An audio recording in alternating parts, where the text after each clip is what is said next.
ayca donc fii téléspectateur comme ni ñu leen ko waxee woon rek ñu ngi ci actualité Sow Poulo Papa Awa surtout Awa ñu daal di rek dikk ci premier point bi nga xamante ne rek moom la ñu war a débattre di Barthélémy Diaz à l'audience de ce jour donc ngay poser wu la question à savoir est-ce que duñu mujjeewaat vers un report.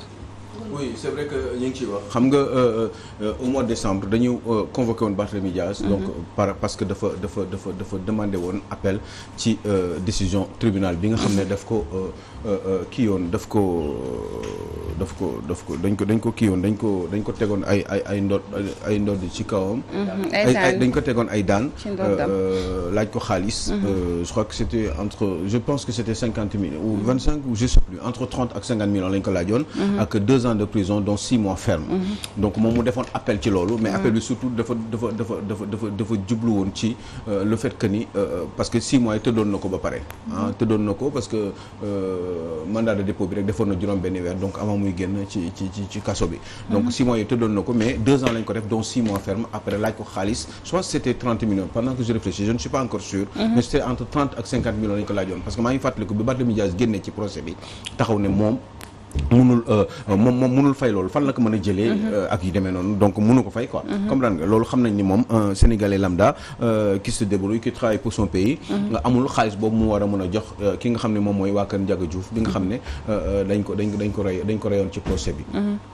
procès bi nga xam ne moom Barthélémy Dias daf koy contesté parce que am na ay lënd yoo xam ne leerul woon ci biir bi ba nga xam ne dafa bëggoon ñu bari bokk ci procès boobu finalement biñ ko jugé noonu il n'avait pas été d'accord avec ça avec ses avocats finalement moom moo taxoon mu jël cette décision là d'interjeter appel maanaam mu def appel mu defee appel nag ñu jox wowoon ko au mois de décembre mais mois de décembre boobu vu la situation politique ak yi demee noonu gis ngeen coow bi fi amoon mu ne moom mënul dañu xam ni dañ ko bëgg a perturber par rapport ak le fait que mu ngi préparé wu seen liste yi di préparé pour élection territoriale locale yi donc du coup coow gi bari woon na daal ba finalement bi mu demee wuy ji après gars yi reporté waat affaire bi justement ba tey jii nii bi nga xam ne moom la ñëw pour ñu def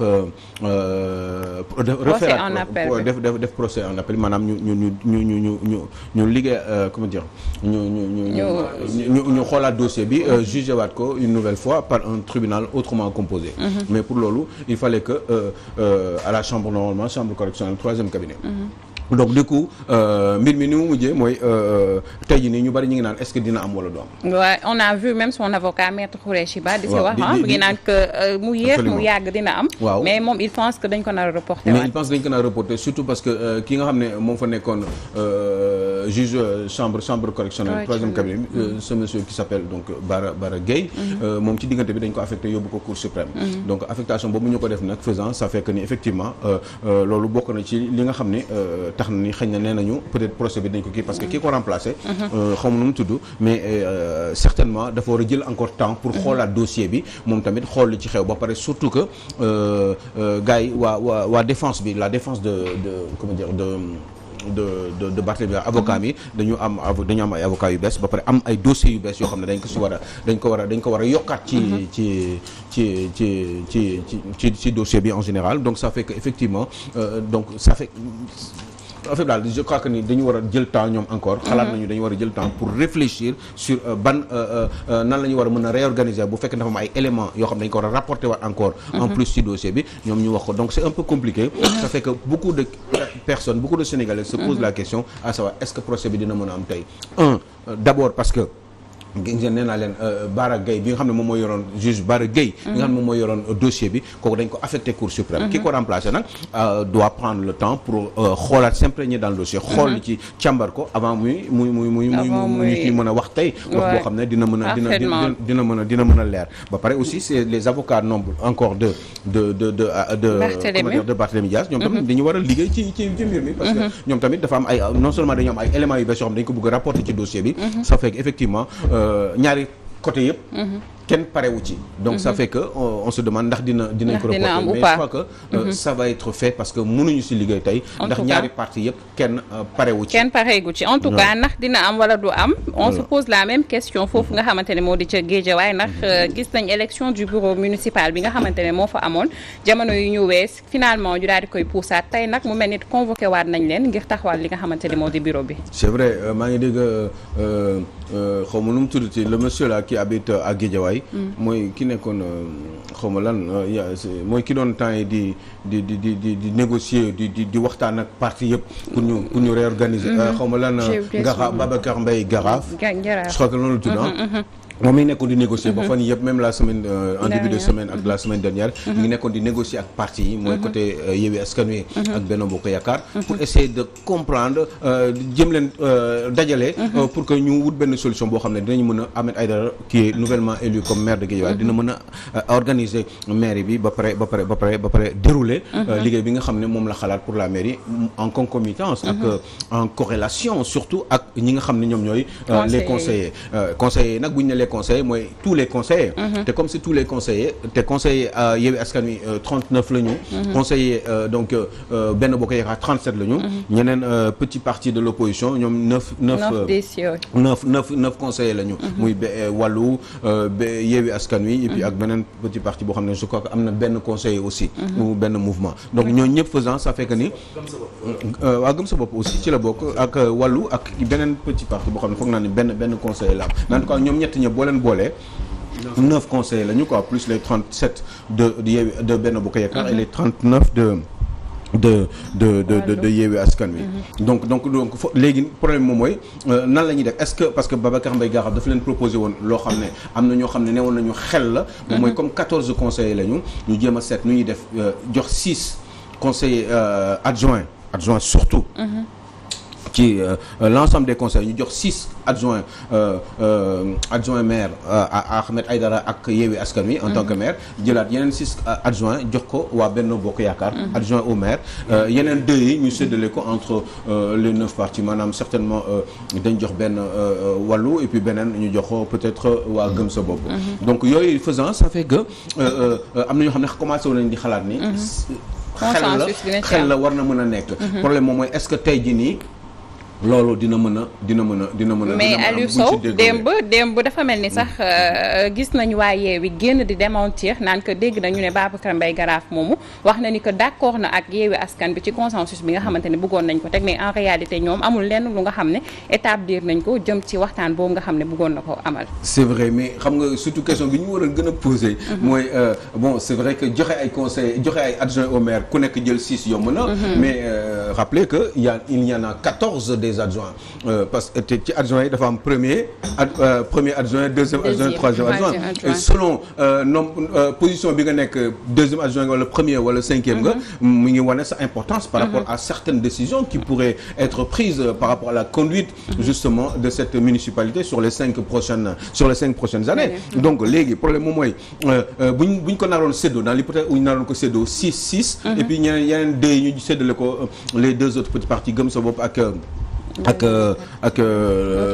ak Wallu eh ben nan la nar a demee est-ce que ñan ñoo nar a d'accord pour nekk premier adjoint deuxième adjoint parce que bee passé bi ñu commencé di voter mbir yi bi ñu commencé premier adjoint bi ñu commencé di voter boobu coow amagul mais Benno Bokk Yaakaar ak Cheikh Sarr bi nga xam ne moo doon tëddale si moom la njëkk def premier adjoint donc yaa ngi imaginer Cheikh Sarr Benno Bokk Yaakaar nekk premier adjoint Ahmed Aïdara nan lay liggéeyee ak moom yu bari daf ko war a xam selon par rapport à la position qu'il aura dans cette municipalité dans cette mairie là dina compliqué trop parce que boobaa benn espèce u ma yaakaar li Ahmed Aïdara daan wax naan Macky Sall il faut ñu mettre ko en cohabitation ma yaakaar ni xëy na loolu moo ko dal parce que dafa gagné en tant que bu Guédiawaye doon Sénégal moom mooy président de la République de Guédiawaye le problème mooy président de la République de Guédiawaye la mais amul majorité boo xam ne Assemblée nationale am bu koy permettre mu liggéey normalement parce que lépp lu mu war a teg comme ay projet il faudrait que conseil municipal bi valide ko mais j'aurais aimé nag xam ndax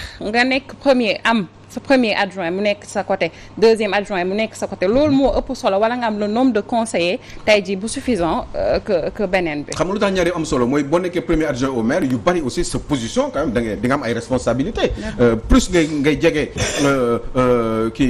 kii bi ngay jege maire bi. ci wàllum parce que maire ngay doon mais maire adjoint ngay doon. donc forcément ki di maire adjoint da ngay am ay responsabilités. mais plus ngay nekk premier wala 2 wala 3 ngay gën a am importance par rapport même ak yenn responsabilités responsabilités yi ñu lay jox ci biir municipalité bi. donc tey Cheikh Sarr bu ñu ko joxee bu nekkoon premier adjoint ñu koy jox yenn kii yu bari de si teg bëtam.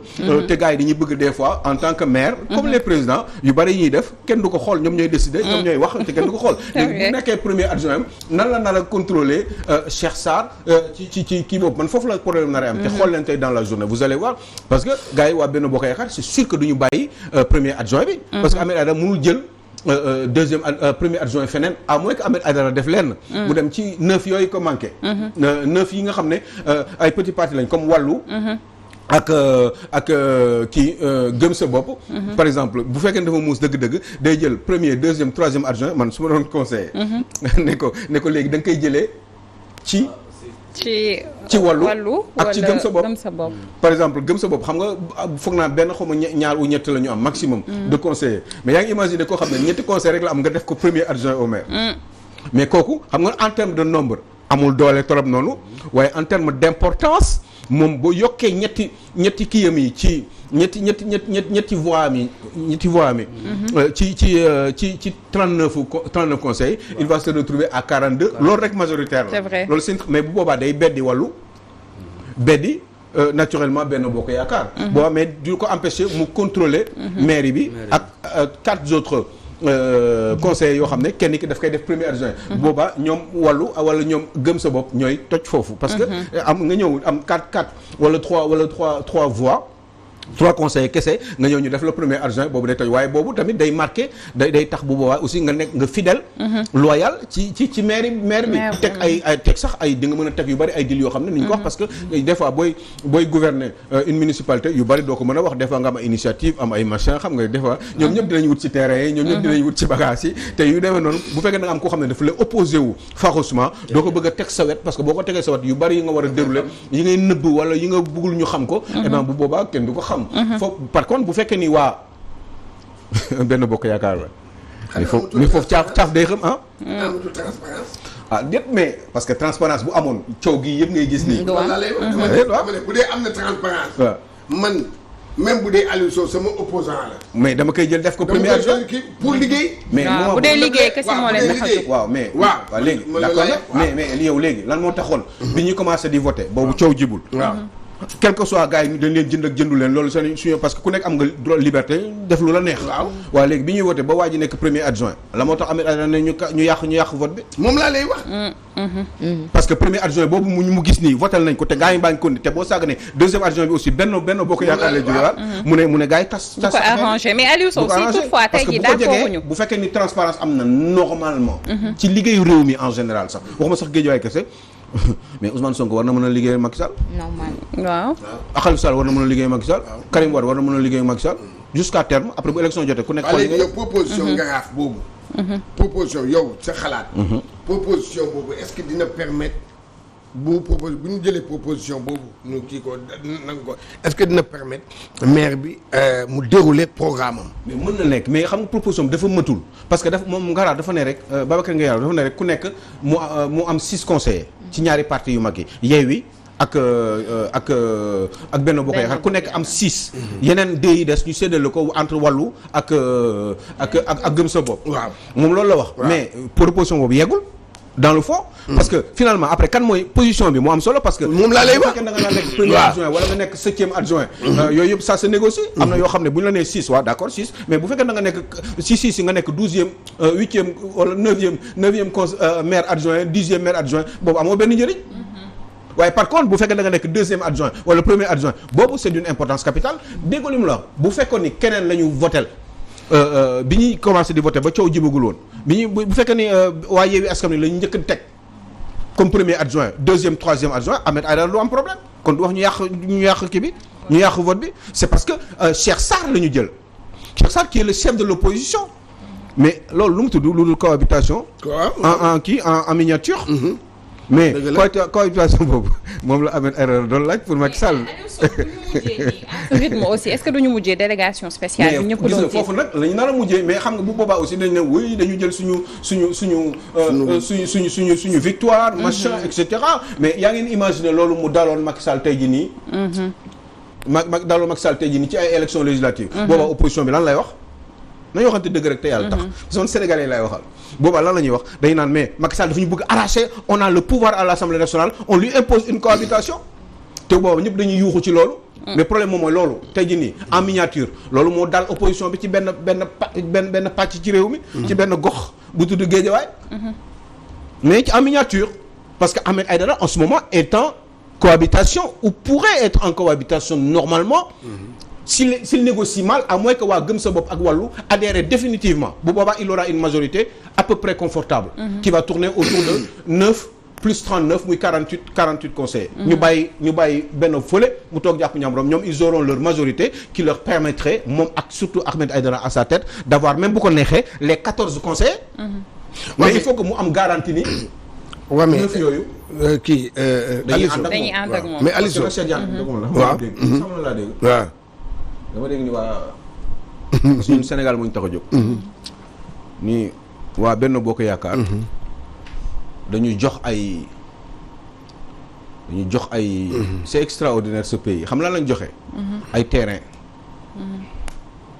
ay nitu Benno Bokk Yaakaar pour maîtriser leen pour que ñu mën a topp benn ligne de conduite boo xam ne dina mettre en entrave Ahmed Aïdara dans sa conduite et dans sa gouvernance par rapport à Guédiawaye ay terrain lañ leen jox et c'est grave parce que terrain yooyu am na ay notifications yu ñu joxe déglu leen bu baax li ma leen di wax parce que dañu war a xam ay notifications am dañ ko jox ñenn ñi nga xam ne waa Benno Bokk Yaakaar lañ nekk am ñoo xam ne sax seen doom lañ jox ay terrain 200 mètres carrés 214 220 mètres carrés séddale nañ leen la pour ñu yam ndax li ñu leen wax ñoom ñu mën ci jub ak yeneen promesse yoo xam ne wax jox nañ leen ko après bu fekkee ni ligne bi ñu leen wax ñu dem nañ fa te loolu bu fekkee ni marché na ça voudrait dire que dinañ perturber terriblement Ahmed Aïdara te boobaa du mën gouverner te bu mënul gouverner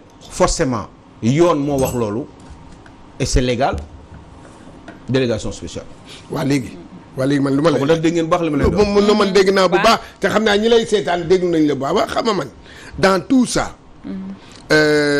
kii bu amee 39 kii am 37 ñeneen ñi laa bëgg ñooñu xanaa ay opposants lañu woon wala ils étaient au pouvoir yeneen ñoom wàllu. ñoom it Gëm Sa Bopp ñooñu lan lañu woon au départ. lan la ñu woon au départ avant que bi ñuy dem élection ay opposants la ñu woon. léegi bu fekkee ne. ay opposants la ñu. tey jii man defe naa ne ñoom dañu war a def comme par exemple. carte gi war na leer. waaw. ñoom dañu war a dem ranger wu ci opposition bi dégg nga pour permettre candidat wu opposition bi jiitu comme ni kii defoon comme ni Macky Sall falu woon en 2012. comme ni Ablaye Wade falu woon en 2000.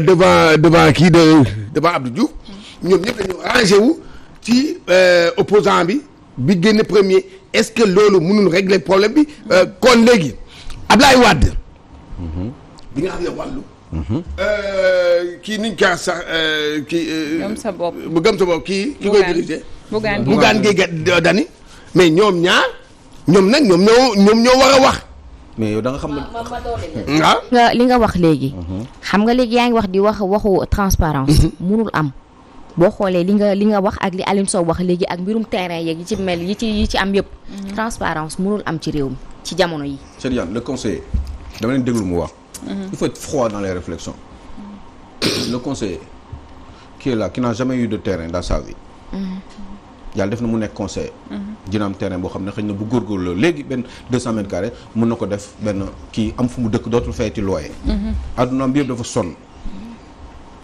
ñu ne ko tey yow dañ lay jox terrain te boo sàgganee sax danañ la ko tabaxal ak yeneen am na njaboot mi ngi ci location dégg nañ ci sax ay millions yu mu war a àndal terrain yi waaw ay millions pour raax bi la. pour raax bi waaw ak peinture beeg yooyu noonu machin surtout que ci wetu géej gi la donc il faut ñu def ci ay fer yu baax dëgg la yooyu yëpp danañ leen ko organiser la waaw kooku nan lay def et puis beneen question lan mooy opposant est-ce que opposant mooy opposant Afrique ak Sénégal non boobu lay laaj waaw est-ce que opposant rek nekk opposition rek war na mën a tax forcément ki gagné bi nekk opposition kooku laay war a àndal pour la gestion de la municipalité. Quels sont les intérêts de la municipalité? Est-ce que nekk opposant mun nga nekk opposant te intérêt municipalité yi nekk ak celui qui est en face de toi. mun nga nekk opposant gagné intérêt municipalité waa Benno Bokk Yaakaar mais intérêt municipalité ba nekk sa liggéey ak Ahmed Aïdara. waaw. mais mun nga même il doit y avoir même des conseillers yoo xam ne ñi ngi ci xam nga il faut qu'ils aient cette liberté et cette indépendance d'esprit. Man conseiller laa bëgg lan laa gis ci Guédiawaye kan laa xalaat ni am na yoo xam ne bu ma ko votelee moom dina ma liggéeyal Guédiawaye normalement. Man je suis de Yewwi Askan Wi est-ce que man dama war a fidèle ci Yewwi Askan Wi pour voter Ahmed Aïdara parce que juste man ci opposition bi laa bokkoon. wala est-ce que dama war a seet dégg leen bu baax li ma leen di wax les intérêts de Guédiawaye. wala est-ce que il faut ma bàyyi intérêt Guédiawaye teg fële parce que man opposant la man ni ma gisee intérêt Guédiawaye ma teg ko nële man. et j'arrête de réfléchir. et je vais juste avec Ahmed Aïdara. parce que tout simplement opposant la. wala est-ce que man. opposant la Benno Bokk Yaakaar. que man waruma ànd ak man. man opposant la à celui qui vient d'être élu. ma nekk Benno Bokk Yaakaar. ma gis ne Ahmed Aïdara mën na liggéeyal. biir Guédiawaye. am na yu bari yoo xam ne man ci sama gis-gis man. Ahmed Aïdara mën na ko defal Guédiawaye. mieux que Aliou Sall. man ma ne man Benno Bokk Yaakaar laa bokk. waaye du ma ànd ak Ahmed Aïdara. mais est-ce que juste parce que. dañu jàkkaarloo. moo tax man aw ma gisatuma intérêt Guédiawaye. parce que bu ma wóoree ne Ahmed Aïdara mën na liggéeyal Guédiawaye. mais ana lu tax du ma ànd ak moom. est-ce que opposition égale ennemi. est-ce que foofu Bamba Fall du ñëwaat. non c'est que dégg nañu attends. c'est que Aliou Sow. rapidement xam nga lu tax man ma ñëw ci loolu. xam nga ma ne la. Bougane gëm sa bopp ak kii Ablaye Wade nangam boo gisee ma wax la loolu. parce que dama lay wax politicienne Sénégal. yaa ko wax léegi nee nga am na ñoo xam ne jox nañ leen ay terrain. waaw xam nga loolu nekkatul. nekkatul notification yoo xam ne. moom la leen signé nañ ko. waa léegi loolu laa dama ne. bu fekkee nu dëgg wax leen ma du dëgg. waa de non attends uy ma xoolal man dama ne bu fekkee ne maanaam carte gi def nañ ko comme ay policiers yu mûrs. yoo xam ne xooluñu intérêt seen bopp mais intérêt général la ñuy xool man foofu d'accord naa. waaye dama ne Sénégal ni mu tëddee. yow gis nga ab politicien day ñëw conseiller. am na solo waxtu wi moo ñu xoj on aurait aimé wax ci Adji Sarr. dama bëggoon rek changer 2 mars bi tey la am dama bëgg changer elle s'est adressée d'accord super. man dama bëggoon changer affaire yi rek. moo tax parce que man ni ñi gars yi di defee nii. man d'accord Aliou Sow waxtu bi moo ñu xoj waxee nii. yàlla baax na liggéey bi am na solo suñuy xel des fois. ma ne ko liggéey bi am na solo bu baax a baax kii moomu cat lu nekkee wadd ci suuf am na solo di jaajëfal la maman Henriette la sista Néné maman Khady Seck maman Gisèle Goudiaby ak tata Fatima Samoura bu baax a baax donc di leen bëggee Fatima Keita bi nekk Fatima Keita Aïcha femme bu baax taalibe ak maman Kewe Diallo Khalifa Niass